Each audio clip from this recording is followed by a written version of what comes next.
dengan mendengarkan presentasi tadi bahwa virus ini unik, gitu kan?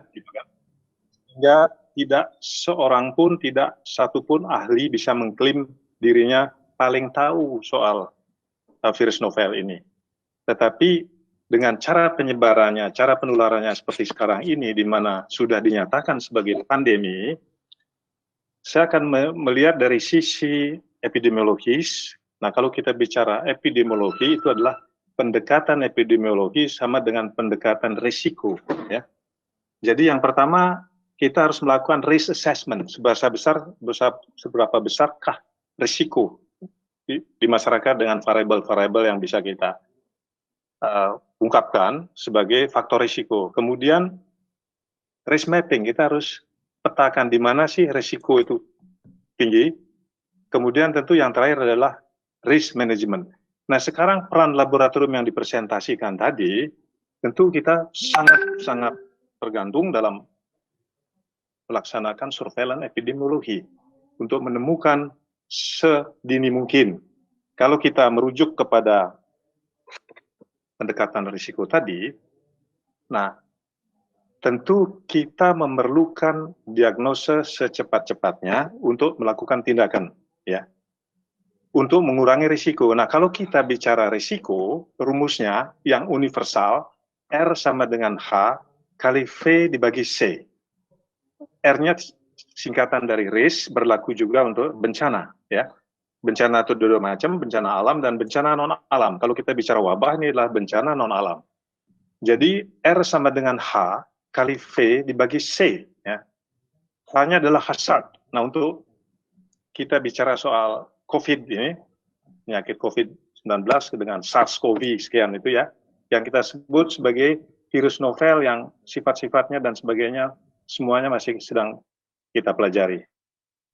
Kali V itu siapa sih yang vulnerable? Masyarakat itu yang vulnerable siapa? Tingkat vulnerabilitasnya itu sejauh mana? Siapa yang vulnerable? Karena belum ditemukan vaksinnya, jadi hampir semua masyarakat itu vulnerable. Ya.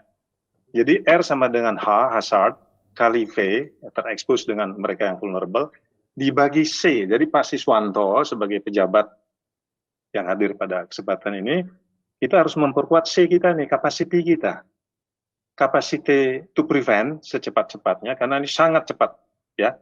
Capacity to detect dan untuk capacity to respond secepatnya. Itulah diperlukan pendekatan dengan good governance. Jadi payung hukumnya jelas kan. Kemudian payung hukumnya sudah jelas, terakhir juga dengan Inpres nomor 4 ya, yang barusan keluar. Itu adalah kita bisa bergerak dengan cepat. Kemudian yang kedua, kita perlukan transparansi dari semua pihak. Tidak boleh ada lagi yang ditutup-tutupi. Kemudian yang terakhir, akuntabilitas. Jadi semuanya harus terlibat menghadapi musuh bersama yang namanya corona. Jadi tidak boleh ada lagi ego sektoral, ego profesi dan sebagainya. Kita bersatu padu. Nah, berikutnya kita perlu satu cara pengetesan lab yang sangat sensitif. Ya, kita perlukan sensitivitasnya di sini dari bahasa epidemiologis ya. Kita kan bicara kalau bagus lah kalau sensitivitasnya 100%, spesifisitasnya 100% ya. Itu tentu sangat ideal. Jadi kita menghadapi sesuatu yang kita tidak bisa rem dengan kondisi yang ada.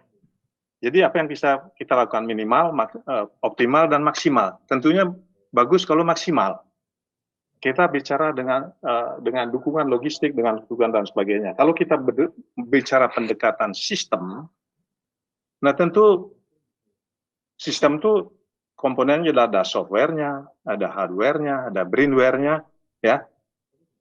Mungkin semuanya sudah ada, software-nya ada, hardware-nya ada, brainware-nya manusianya juga banyak, ada S2, S1, S3 dan sebagainya, yang tersebar. Bagaimana yang tersebar ini kita organize ya bersama, menghadapi musuh bersama. Tidak ada lagi ego sektoral, ego profesi, ego. Mari kita bersatu menghadapi coronavirus ini. Kemudian berikutnya, kita punya rumus 3C, cooperation ya. Kita sharing visi kita. Sudahkah visi kita sama? Ya, dari profesi A, profesi B, profesi ahli A, ahli B. Samakah visi kita untuk corona ini. Kalau sudah sama, mari kita koordinasikan diri kita. Ketemu di satu koordinat. Ya, who is doing what, when, where, how-nya harus jelas. Nah, untuk itu kita perlu strong leadership at all level to organize ourselves to deal with the problem. Itu saya ngutip kata-katanya Nelson Mandela di Durban tahun 2000, di mana saya hadir di situ. Yang berikutnya, yang terakhir adalah kolaborasi.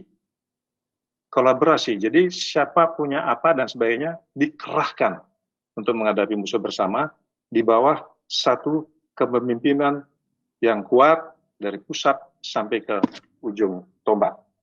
Kemudian, apalagi ini catatan saya, kalau kita lihat situasi report ke-65 di dunia, di mana West Pacific, Eropa, Southeast Asia, kalau kita bicara Southeast Asia, Indonesia nomor 2 setelah Thailand. Ya. Berdasarkan pengalaman negara-negara lain, kita bisa belajar, kita jangan mengulangi kesalahan yang dilakukan negara-negara lain, kita belajar dari situ, kita menghadapi coronavirus sesuai dengan situasi, kondisi dari Indonesia dengan 17.500 kepulauan. Mungkin saya tidak akan berpanjang lebar, artinya bagaimana kita tidak reaktif, tetapi menghadapi secara well organized. Karena yang kita hadapi adalah sesuatu yang tidak kelihatan, sehingga istilahnya buang semua ego, sesal dahulu pendapatan, sesal kemudian tidak berguna, karena sangat cepat sekali. Bersatu kita teguh, bercerai kita runtuh, semangat gotong royong bangsa ini dikerahkan. Nah, sekali merengkuh dayung, 2-3 pulau terlampaui. Demikian sementara Ibu Moderator.